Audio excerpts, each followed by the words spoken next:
Hello, everyone. Welcome to our Facebook Live tonight. It's Thursday, and my name is Alan Matus. I'm your nurse educator. But anyway, before anything else, I would like to welcome you again, and then hopefully you can all hear me now.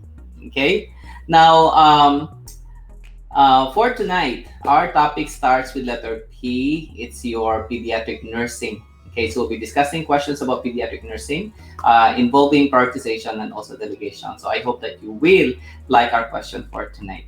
Okay, so my name is Alan Matus and I am a nurse educator. I have been helping students for almost 25 years pass their NCLEX exam. And also currently I am a nursing faculty helping students pass their nursing program and of course pass their nursing licensure as well. And then as what I have said, I have a book that I published on Amazon. The title of the book is the Simple, Fast, and Easy NCLEX Review Book.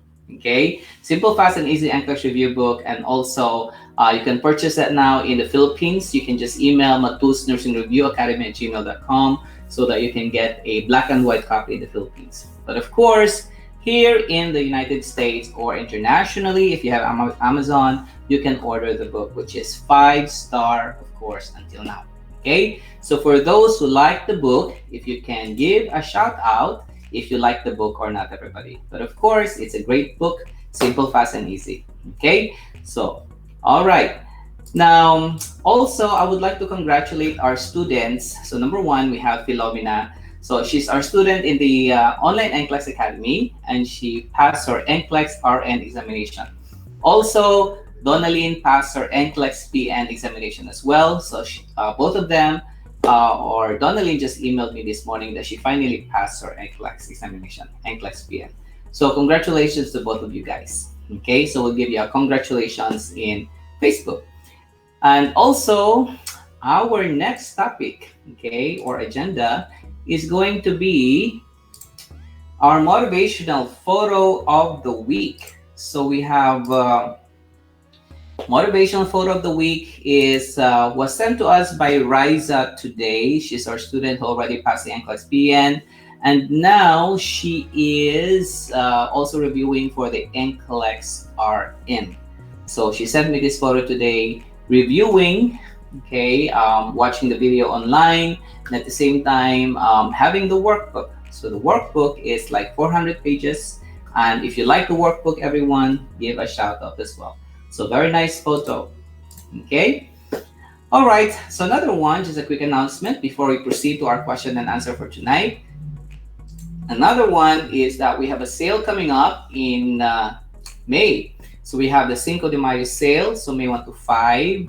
That would be 50% off for our 1 year unlimited online access NCLEX review for the self-study program. So if you plan to do a self-study, okay, you can avail the 50% off for 1 year access. And then of course, while doing the self-study program, you also have a 30% off for the NCLEX Success Workbook, which is going to be $66 only instead of $94.50. Then after this, I don't know when is our next sale, everyone. So it's only from May 1 to 5, 2021. So, okay, so go to the website and then you can email us also the code, okay, in order to enroll in these programs, okay? All right, so we also have another one, of course, for tonight. Everybody wants to have the free 90-day online access NCLEX review. So we have a lot of success stories already, okay? Success stories from different students who passed the NCLEX through this free review also, okay? So stay until the end, make some comments because we'll announce the winner at the end of the session, everybody, okay? All right, so but before anything else, I would like to give this shout out from Vibrant Rosso. She said, "Hi, sir. I love the Simple, Fast, and Easy NCLEX Review ebook I got from Amazon." Wow, thank you very much for that. Okay, thank you.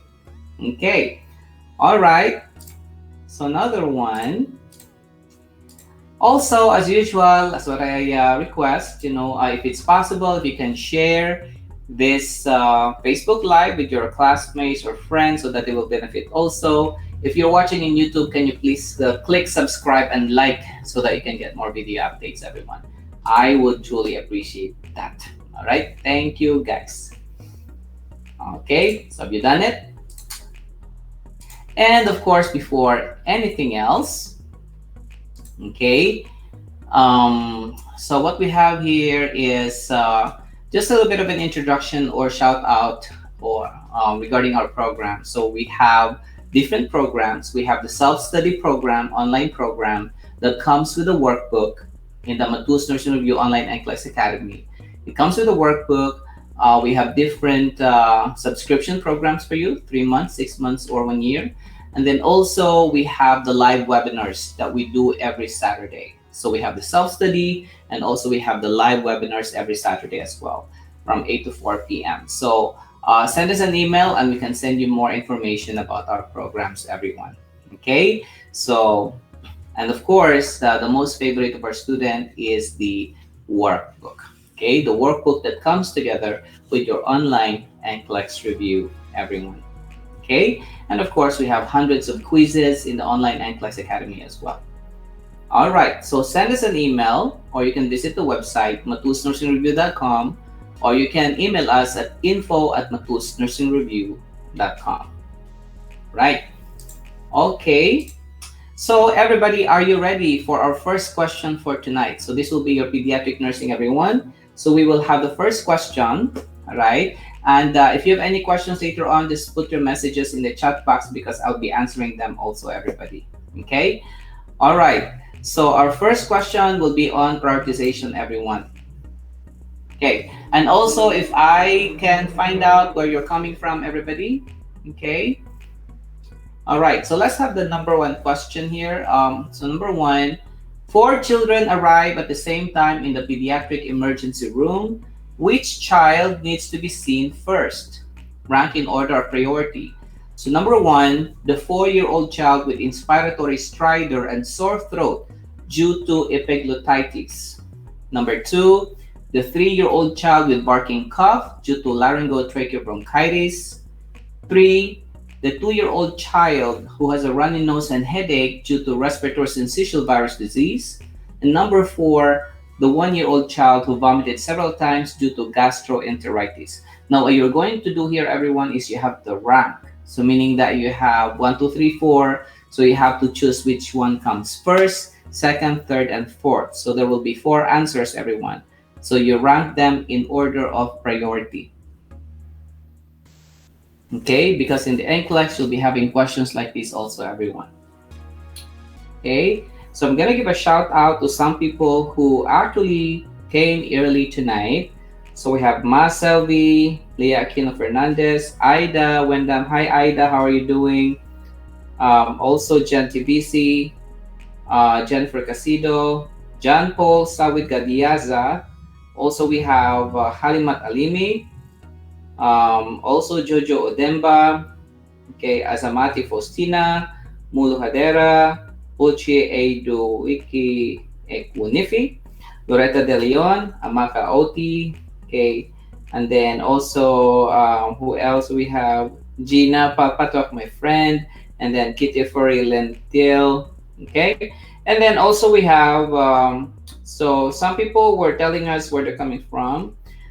Guys, in this question, you have more than one answer. You have to rank in order of priority. So you have to write what comes first, second, third, and fourth. So is it number 1, then followed by number 2, by number 3? So you have to write more than one answer, everyone. So what do you think is the ranking? Okay, I'll give you a little bit more time. So which one comes first, followed by what number, followed by what number? So there's more than one answer here, everyone. Okay? So not only one answer. So we have Vibrant Diane Rose, she's from Florida. Clara N is from Houston. Amaka is from Bronx. Okay. We have from Florida. Okay. So which one comes first? Second, third, and fourth. Okay. So we also have Marian Chiki Lamin is watching also. So what do you think will be the first, the second, the third, and the fourth? Okay, what numbers? I'm giving you one more or a few more seconds, everyone, before we post the answer, okay? So who comes first, second, third, and fourth?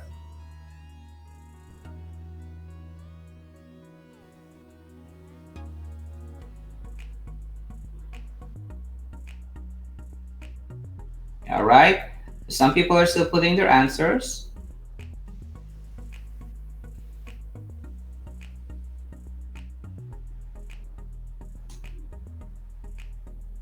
Okay, so one of my favorite instructors is also watching right now, Miss Shibum Antonio. Thank you very much, ma'am, for watching.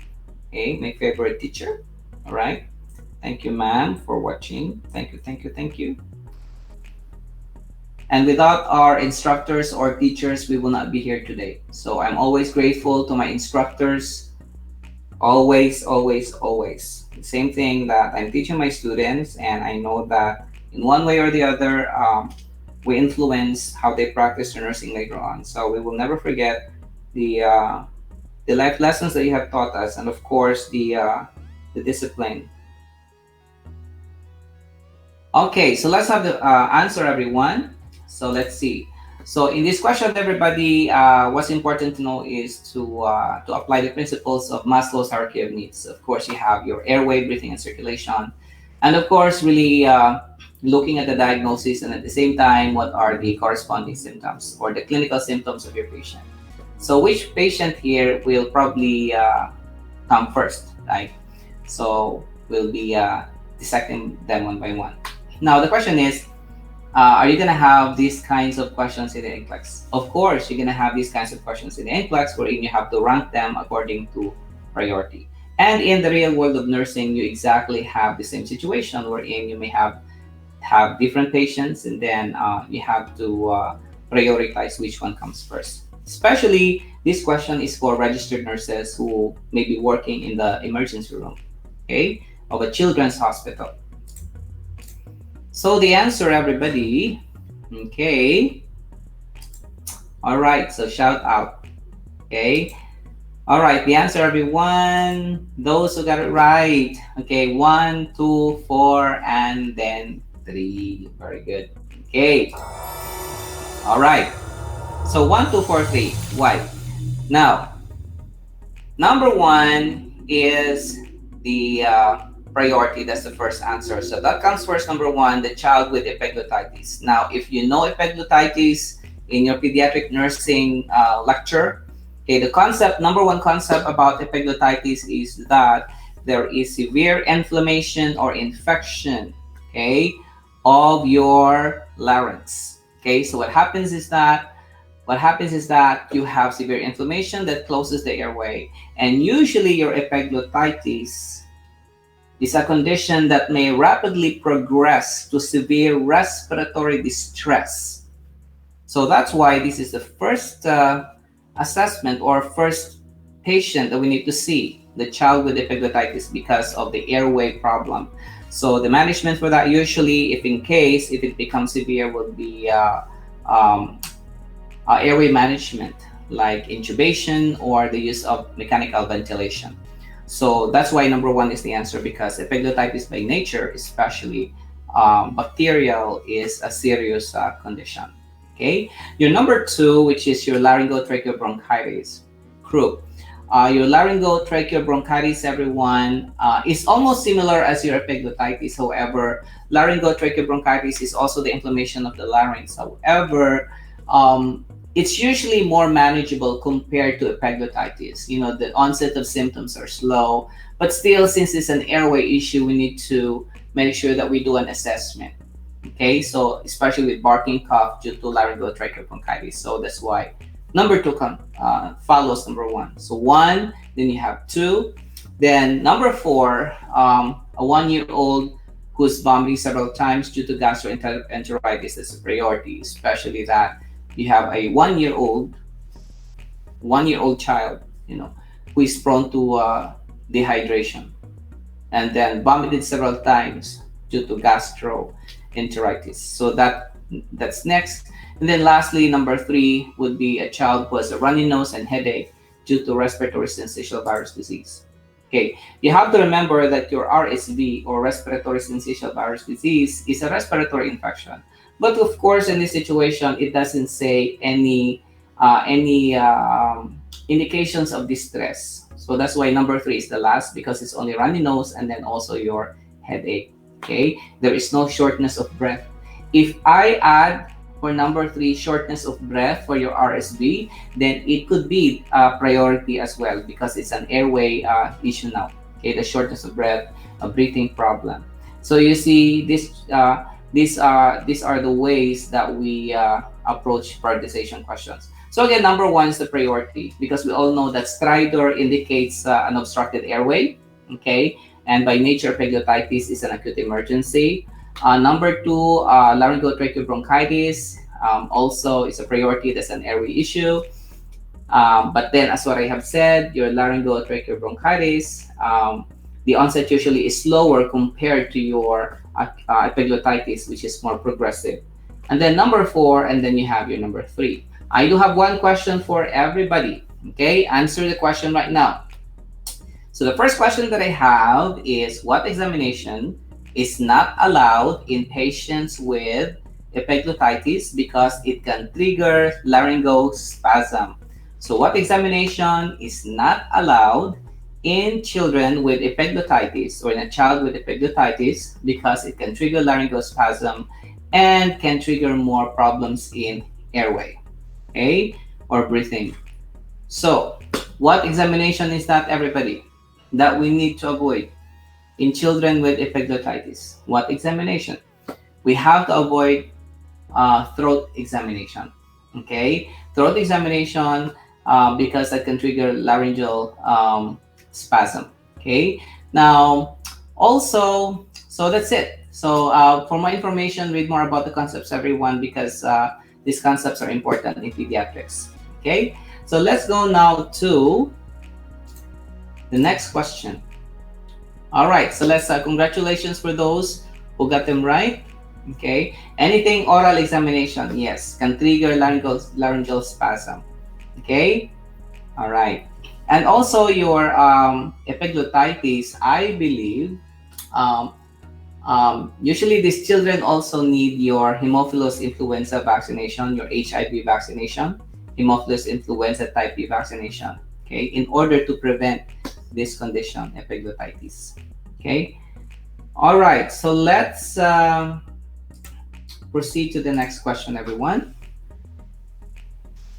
And I would like to give a shout out to those who got the correct answer earlier. Okay, I think we have a lot of students who got the correct answer earlier, so congratulations to you guys. So number 2, the nurse receives the following pediatric clients after the end of shift report. Which child requires immediate attention? Number 1, the 4-year-old child who had a recent seizure due to bacterial meningitis. 2, the 3-year-old child who spilled a bowl of soup due to spastic hand movements during meals. 3, the 2-year-old child with phenylketonuria who has a musty odor in breath and urine. Number 4, the 5-year-old child who complains of itchiness under the leg cast. Okay, so this seems to be an easy question, everyone. Okay, so let's see if you can get it right. The nurse receives the following pediatric clients after the end of shift report. Which child requires immediate attention? 1, the 4-year-old child who had a recent seizure due to bacterial meningitis. Number 2, the 3-year-old child who spilled a bowl of soup due to spastic hand movements during meals. 3, the 2-year-old child with phenylketonuria who has a musty odor in breath and urine. And number 4, the 5-year-old child who complains of itchiness under the leg cast. I would like to give a shout out also to Itohan Amule, Dwayne Brittany Williamson, Wan Choi Shia, Halimat Alimi, okay, and Charisse Ellis also, Clara Annie, Yoshika Singh, all right, And that's it. In the NCLEX sometimes, you don't have to expect difficult questions all the time, especially the mechanics of the NCLEX. Sometimes you start with easier questions, and then you go to the application level, prioritization, delegation, you know, um, so you get basic questions. Okay. So the answer, everyone, is going to be, let's see if you got the right answer. Can you put your rational? Okay. The rational, everyone. So earlier, Yoshika actually said that epiglottitis is a medical emergency. So thank you very much for that answer. Very good.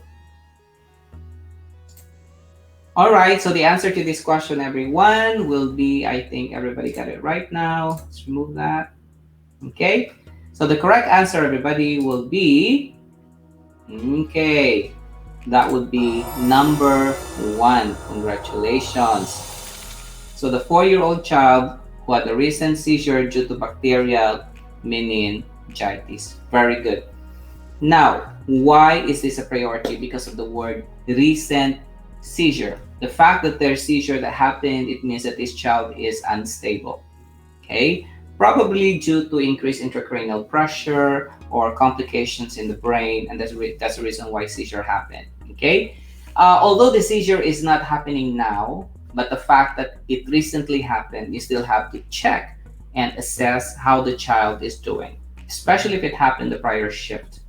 Your number 2 is not the priority because spasm or spastic movements is usually found in children with cerebral palsy. Number 3, a musty odor in breath and urine is a finding usually in children with phenylketonuria.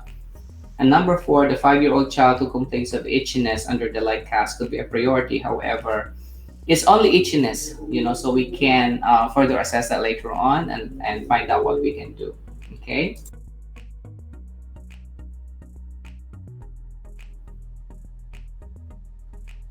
All right. So the answer again is going to be number 1 for this question, everybody. Okay. Now, I would like to go to number 3. Number 3 is your PKU.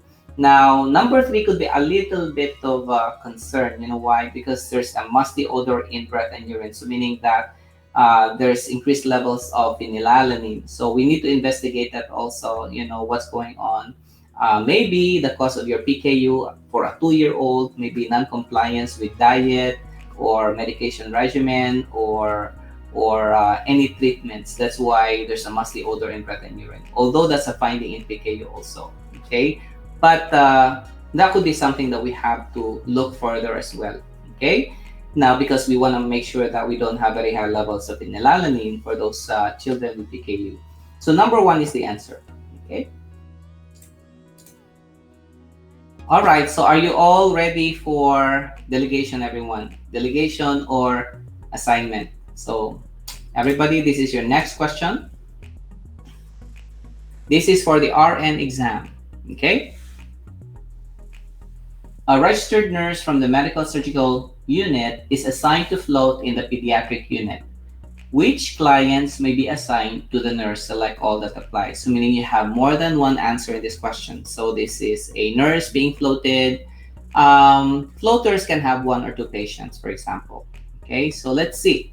Which patient can be assigned to the nurse who floated to the pediatric unit? A, the 4-year-old child who needs a blood transfusion due to lead poisoning. B, the 1-year-old child who returns after a ventriculoperitoneal shunt insertion procedure. C, the 8-year-old child who needs to be discharged to a rehabilitation facility due to a traumatic brain injury. D, the 7-year-old child with cystic fibrosis who requires administration of pancreatic enzyme medication. Or E, the 3-year-old child who needs a nebulizer treatment for bronchiolitis. So again, this is a select all that apply question. It's possible that you only have one answer, or it's possible also that you have everything as the answer. Okay, or it's possible also that you have only several answers too. So take note of that, everyone. Okay, so which child can be given to this or can be assigned to the registered nurse who is floating, okay, to the pediatric unit. So please analyze your answer very well. Please think carefully and use the process of elimination. Okay?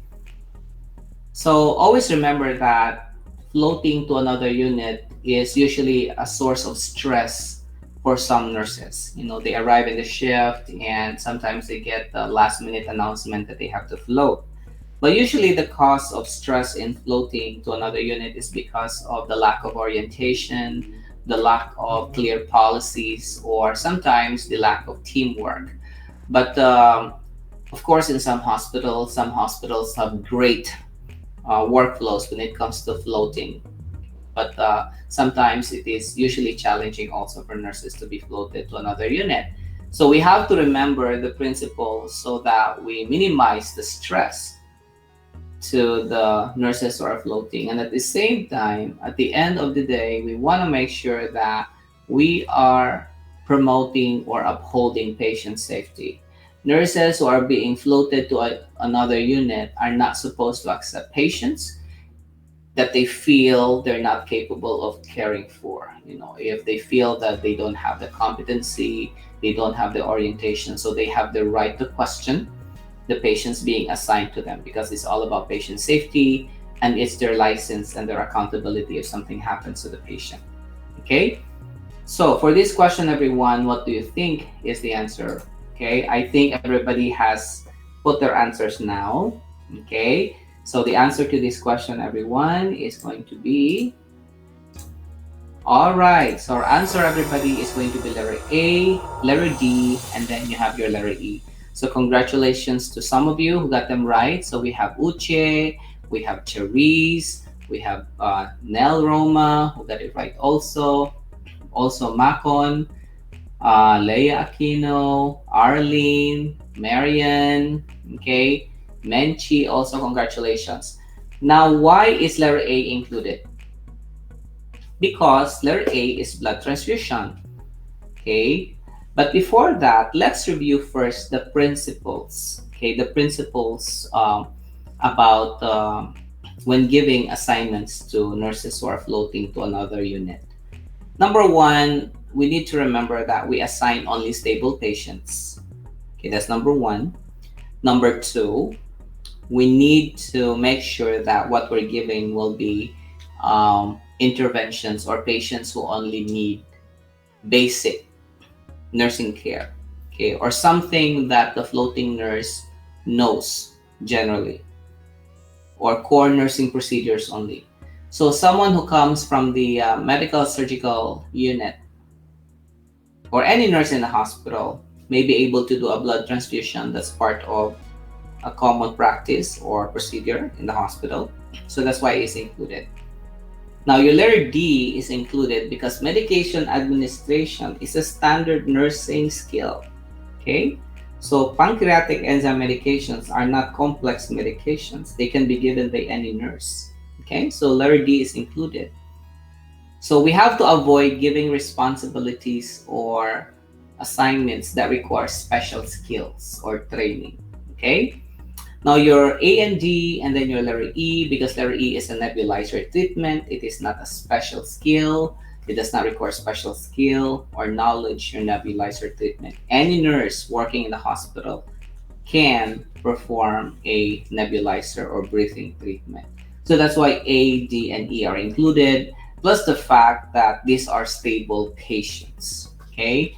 Your letter B is not included because number one, okay, a child who comes from a surgery or diagnostic procedure that's invasive, maybe a child, or is a child that is complex and requires special skills or knowledge to take care after a shunting procedure for a child with a hydrocephalus. So that's why B is not included. Remember that, okay?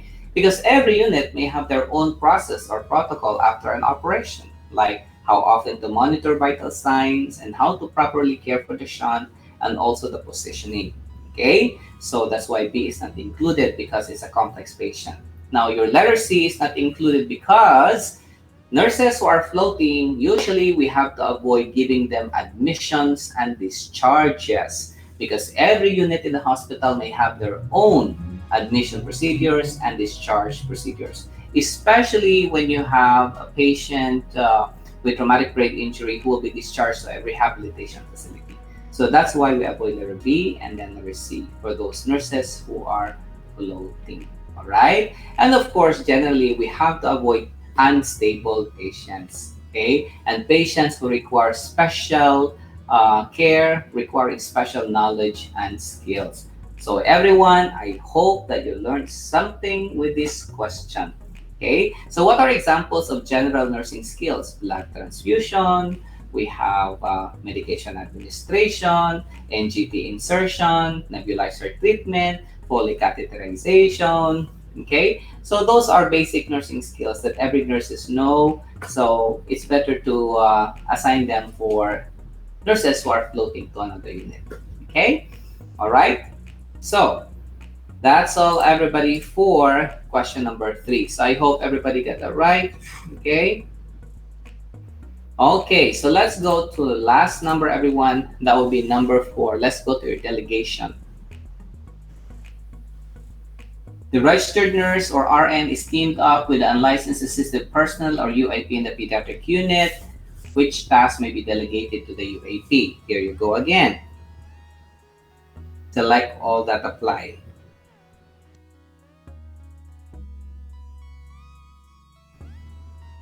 A, measure the height and the weight during admission.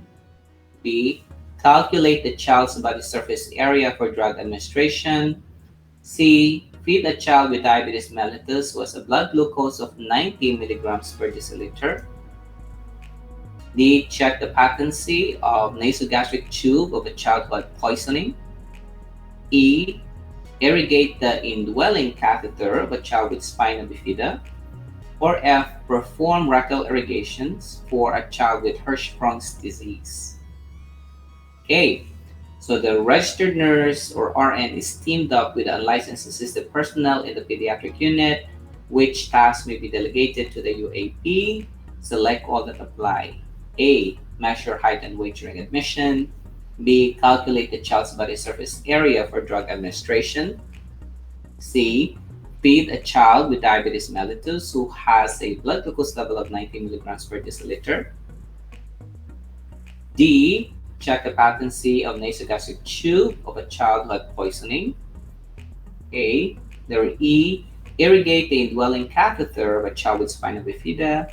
Or letter F, perform rectal irrigation for a child with Hirschsprung's disease. Okay, what do you think is the best answer, everyone? And remember our 3-letter S's, our 3-letter S's for those when delegating to the CNA, right, or to the UAP. It has to be a stable patient, must be within their scope of practice, and it has to be a simple task only, not a complex task. So remember the 3-letter S's, everyone. All right. Okay, check your answers, everybody.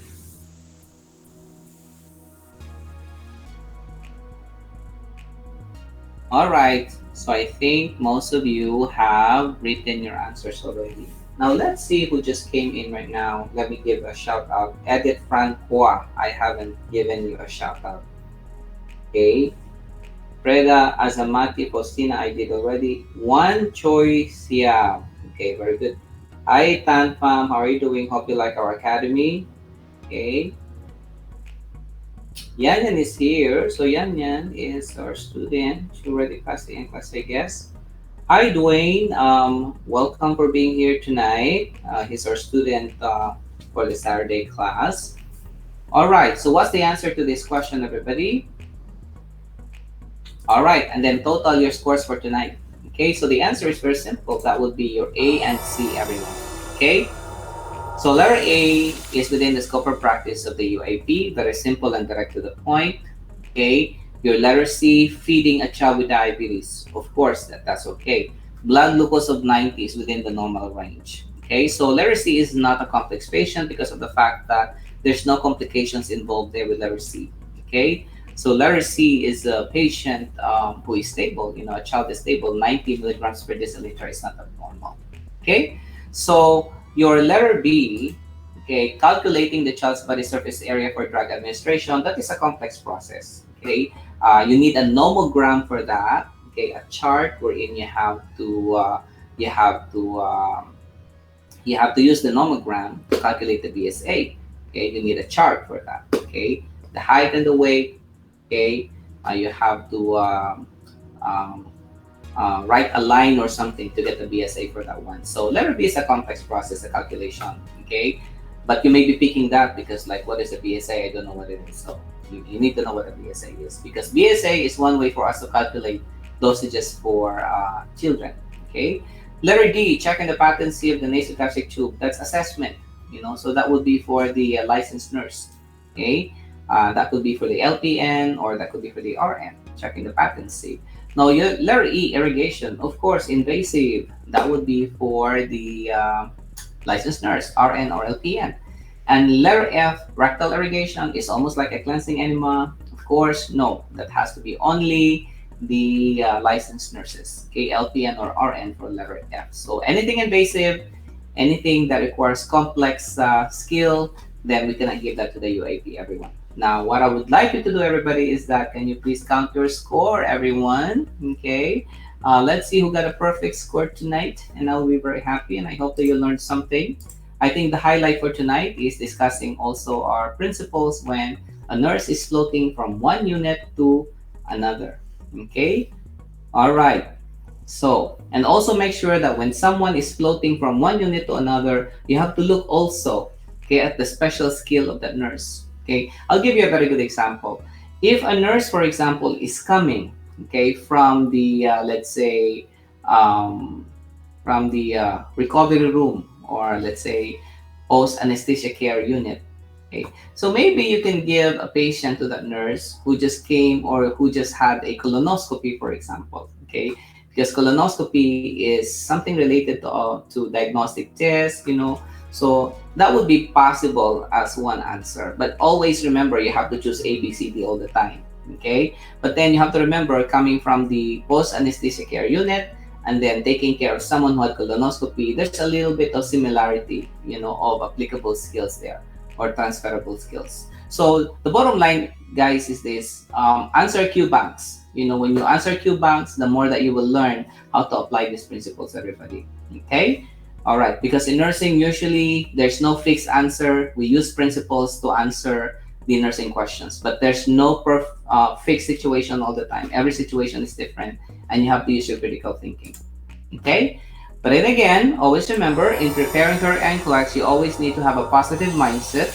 You always have to release your energy to the universe, you know, the positivity that you want to become a nurse. Okay, so always think positive so that your actions are positive. So if you want to have these products that we have, you can buy them. Just visit matusnursingreview.com and then, or let us know so we can send you the link if you want to have these products, everyone. Okay? All right. And again, everybody, for tonight, thank you very much for joining me. Our winner for last week was Nerissa Rancapero, so please give her a shout out. Okay? So Nerissa is our winner for the 90-day online NCLEX, you know, access. So congratulations, Nerissa, right? And again, I will see you all next week, everybody. I'm not sure if you have some shout out there, but anyway, thank you very much, everyone. And I will see you next week. And don't forget, we have a sale going on May 1 to May 5. That would be our Cinco de Mayo sale. So thank you very much, everybody, and have a great night.